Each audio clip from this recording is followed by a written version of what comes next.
Good evening everyone, कैसे हैं आप सभी। I am your trainer Rahul Singh, आपका taxation and financial adviser. So guys, आप आई होप आप बहुत अच्छे होंगे और कंटिन्यू मेरे चैनल पर आप फ्री आप एजुकेशन को अपना आगे बढ़ा रहे हैं और मैं बहुत खुश हूँ गाइज़, आपका इतना सपोर्ट मिलता है। और आप सभी से मैं एक रिक्वेस्ट ज़रूर करना चाहूँगा गाइज़, जिन्होंने मेरा चैनल अभी तक सब्सक्राइब नहीं किया है वो चैनल को सब्सक्राइब करें। और मेरे चैनल से जो आप इतने बेहतर तरीके से आप अपने स्टडी करते हैं और जॉब्स करते हैं, मैं बहुत बहुत बहुत खुश होता हूँ गाइज़। जो मेरे चैनल पे नए हैं, मैं आपको बता दूँ, मेरे चैनल आईसेल क्लासेस पर हर एक वीडियोस अवेलेबल है, चाहे वो अकाउंटिंग से रिलेटेड है, चाहे वो बिजी सॉफ्टवेयर से रिलेटेड है, चाहे वो टैली सॉफ्टवेयर से रिलेटेड है, चाहे इनकम टैक्स अगर आपको सीखना है तो गाइज़ आप मेरे चैनल पर जाकर लर्निंग कर सकते हैं। स्टेप बाय स्टेप मैंने चीज़ों को बहुत अच्छे तरीके से मेहनत करके रिकॉर्ड किया है और उनको आपके लिए प्रोवाइड किया है। MS ऑफिस, माइक्रोसॉफ्ट ऑफिस 2010, 2013, 2016 की वीडियोस हर एक वर्जन की अवेलेबल है। सो गाइज़, देर ना करें, चैनल को सब्सक्राइब करें। और अगर आप चाहते हैं डोमेस्टिक एंड MNC कंपनीज़ में जॉब्स करना तो मेरी वीडियोस को ज़रूर देखें। आज का टॉपिक गाइज़ हम डिस्कस करने जा रहे हैं जिसका नाम है क्रेडिट कार्ड। क्रेडिट कार्ड क्या होता है, क्रेडिट कार्ड कौन कब किसको प्रोवाइड करता है, क्या लिमिट मिल सकती है क्रेडिट कार्ड में, इसका सिविल से हमारा क्या लेना देना है, और इसका जो प्रोसेस होता है भाई, इसको एक बार हमें समझना और जानना ज़रूरी होगा। गाइज़, हम बात करते हैं सबसे पहले क्रेडिट कार्ड की। तो क्रेडिट कार्ड क्या है भाई? क्रेडिट बात करें तो उधार, और उधार यानी कार्ड, यानी कि अब हमारे फाइनेंशियल इंस्टीट्यूशंस जो हैं वो पर्सन की एलिजिबिलिटी को देखकर उसको एक प्री अप्रूव्ड जो लोन हम उसको बोलेंगे वो प्रोवाइड करता है। अब ये प्री अप्रूव्ड किस तरह से निकाला जाता है, इट डिपेंड्स कि पर्सन का मार्केट में सिबिल कैसा है, यानी कि उसने पहले कभी लोन लिया है, उसके बिहाफ पर उन किस्तों को उसने प्रोवाइड अच्छे तरीके से किया है, बैंक को रिटर्न अच्छे तरीके से उसने EMI अच्छे टाइम से पे की है, या किसी ने कोई चीज़ फाइनेंस कराई है नॉन बैंकिंग फाइनेंशियल इंस्टीट्यूशंस से। तो इसमें क्या है कि बैंक पर्सन का एक सिबिल मेंटेन हो जाता है और सिबिल के बिहाफ पर ही बैंक और अदर फाइनेंशियल इंस्टीट्यूशंस आपको क्रेडिट कार्ड प्रोवाइड करते हैं। अब इसमें क्रेडिट कार्ड में आपके बैंकिंग्स में कई सारे बैंक्स हो सकते हैं। मोस्टली अगर मैं बात करूं तो मोस्टली सभी बैंक जो हैं वो क्रेडिट कार्ड प्रोवाइड करते हैं। अब ये क्रेडिट कार्ड जो बात करते हैं, जो मिलता कैसे है, अब डिपेंड करता है कि अगर आप गवर्नमेंट एम्प्लॉय हैं तो आपकी सैलरी स्लिप के बिहाफ पर 3 महीने की सैलरी स्लिप इजी वो मांगते हैं और आपके आधार कार्ड और क्या कहते हैं पैन कार्ड के बिहाफ पे वो आपको क्रेडिट कार्ड इशू करते हैं। अब बात करते हैं यहाँ पे कि भाई ये किस किस को मिल सकता है। तो जितने भी हमारे सैलरी होल्डर हैं सबको क्रेडिट कार्ड बहुत इजी वे में अप्रूव हो जाता है, मिल भी जाता है क्रेडिट कार्ड, क्योंकि उनके पास वो नॉर्मली जो उनकी टर्म्स एंड कंडीशन होती है वो कंडीशन मोस्टली वो पहला सैलरी स्लिप होनी चाहिए 3 महीने की, पैन कार्ड होना चाहिए, आधार कार्ड होना चाहिए, और उसके बिहाफ पे आपका वेरिफिकेशन होगा। अगर आप वेरिफिकेशन में ठीक पाए जाते हैं तो बैंक आपको क्रेडिट कार्ड प्रोवाइड कर देता है। टोटली प्लास्टिक मनी मैं इसको बोलूँगा। बात करें यहाँ पर भाई क्रेडिट कार्ड के क्या क्या बेनिफिट हो सकते हैं, क्रेडिट कार्ड के क्या क्या नुकसान हो सकते हैं।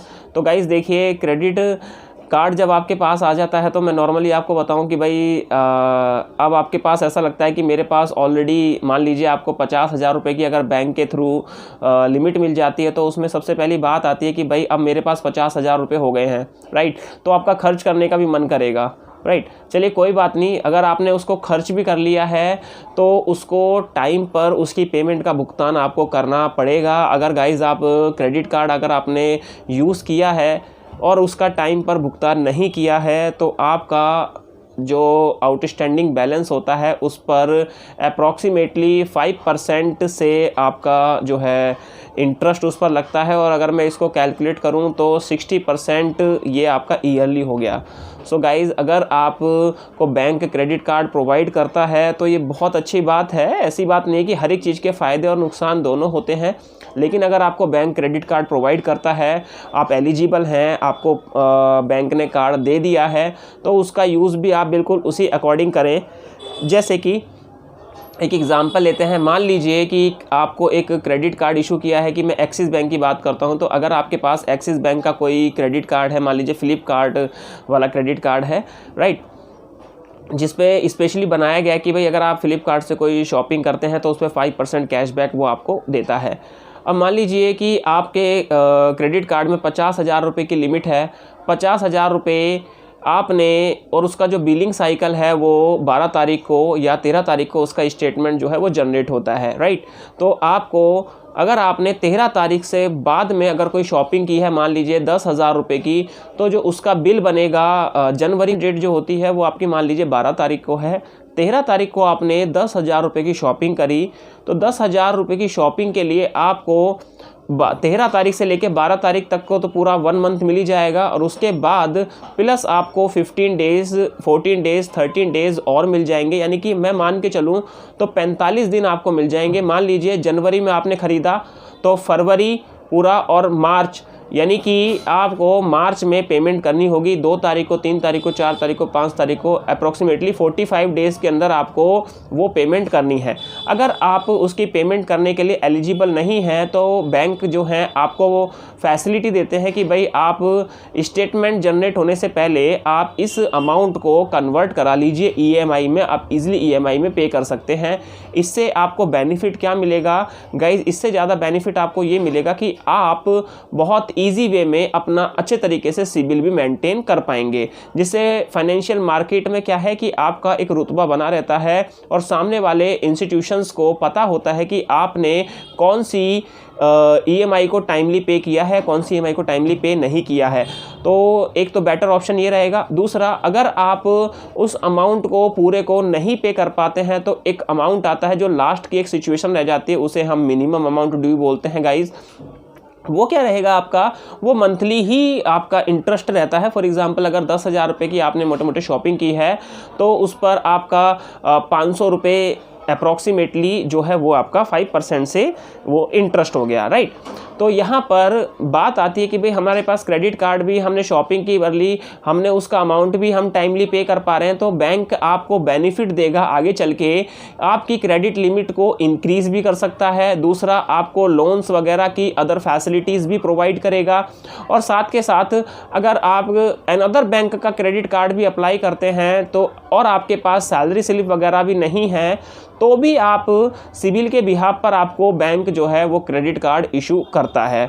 और दूसरा इसका बेनिफिट क्या मिलता है कि भाई जैसे मान लीजिए आपके पहले कार्ड में, क्रेडिट कार्ड में वो 50,000 रुपये की लिमिट है, तो उससे अब ही अनदर बैंक जो है वो आपको क्रेडिट कार्ड प्रोवाइड करेगा, और वो भी कार्ड टू कार्ड अगर अप्लाई करते हैं तो भी ईजिली बैंक मोस्टली अप्रूवल आपको दे देता है, अगर आपके जो ट्रांजैक्शंस हैं और उसका टाइमली जो आपने भुगतान किया है वो बिल्कुल समय पर हो रहा है। सो गाइज़, यहाँ पे अभी तक हमने डिस्कस किया क्रेडिट कार्ड क्या होते हैं, राइट।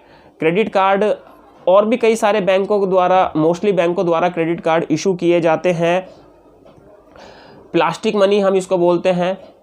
और गाइज़, अगर मैं बात करूं क्रेडिट कार्ड के फ़ायदे, तो बिल्कुल फ़ायदे हैं क्रेडिट कार्ड के। आपके पास एक प्री अप्रूव्ड लोन होता है जिसके ज़रिए आप चीज़ों को शॉपिंग कर सकते हैं, कुछ खरीद सकते हैं। मान लीजिए अभी आपके पास पैसे नहीं हैं, अप्रॉक्सीमेटली 40 से 45 दिन का आपको टाइम मिल जाता है, तो आप यहाँ पर इस तरह से बेनिफिट इसका उठा दे सकते हैं। लेकिन दूसरी तरफ अगर आपने वह यूज़ किया गया अमाउंट अगर टाइमली पे नहीं किया है, तो गाइज़ इसमें सबसे बड़ा आपका डीमेरिट यही रहता है कि बैंक आपके ऊपर बहुत अच्छे तरीके से, ज़्यादा बेटर तरीके से ब्याज लगाता है, और वो ब्याज आपका 40 से 60% ईयरली हो सकता है।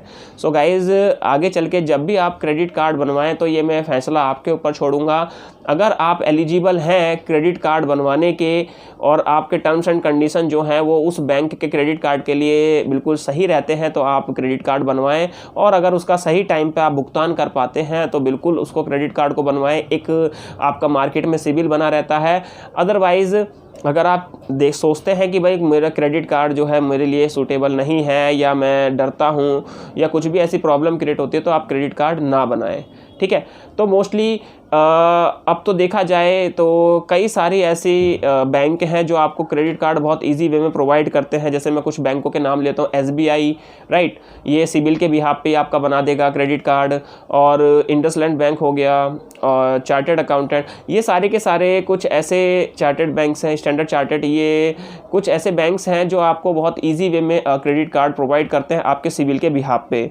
सो गाइज़, अगर आपको वीडियो थोड़ी सी भी इंफॉर्मेटिव लगी हो तो गाइज़ चैनल को सब्सक्राइब करें, लाइक करें, शेयर करें, और मेरी प्रीवियस वीडियोस जो हैं आपके टॉपिक्स की, tax, Tally, Busy, income tax, इनको भी ज़रूर देखें। So thank you for watching my video. Have a nice day, take care guys.